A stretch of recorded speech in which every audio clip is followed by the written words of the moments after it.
So I think all the main contenders are in there. They're now just winding their way towards the finish of the first lap. Still Vernon Lancashire in the lead. It looks to be a slight gap just developing there. Tom will want to make sure that doesn't increase too much over the next mile or so, keeping good contact. And just looking a little bit further back, Andy Jones there, ploughing a lone trail on his own. That's going to be a hard day's work there for Andy. He's sort of caught in a bit of no man's land there. And then I think we're just looking back further for the main group. A couple of breakaway athletes just off the front there.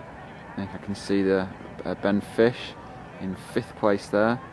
Can't quite make out who is in 4th just at the moment. That might be a light blue vest. Is that a new mask vest?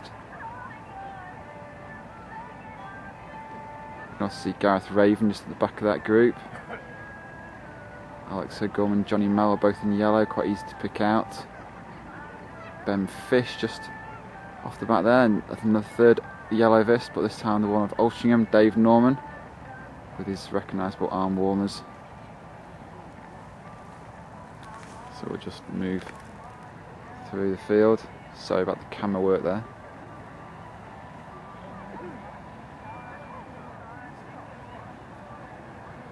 And there we see the leaders again. This really could be very interesting the way this pans out. I mean, obviously Tom Lancashire, I think both athletes are quite prepared to accept that Tom's not going to be taking much of the lead. He's happy to sit in there for as long as he possibly can, and Steve knows it's his job to try and get rid of him. That's cross-country running for you. You know, it's a good blend between the distance specialists and the shorter middle distance guys who both come together on challenging courses like this and have some good battles, and this could be really fascinating. I think the longer it goes, the happier Tom will be if it stays like this. Steve will want to press and get away. I expect Steve will probably normally make some move in the Northerns. You know, just before halfway is a sort of traditional distance for him to really try and kick on. There does look to be a gap developing already.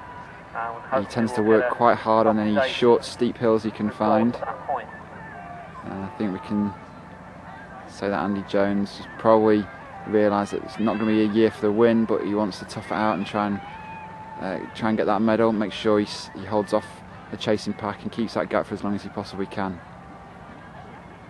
Trying to just work out who that might be in 4th place. I'm pretty sure we can say that's a new mask vest. See, I also think Andy Wiles was having a particularly good year this year, been out to Kenya doing some training. That could well be Andy Wiles. Difficult for me to tell from several hundred metres away. I think that may well be him. I think there's also a Hallamshire vest in that lead group as well. I'd not picked out. Simon Deakin in there as well, who returning to form with a very good win actually recently in the Lancashire Championships, beating Ben Fish after a catalogue of injuries that Simon's had over the past few years.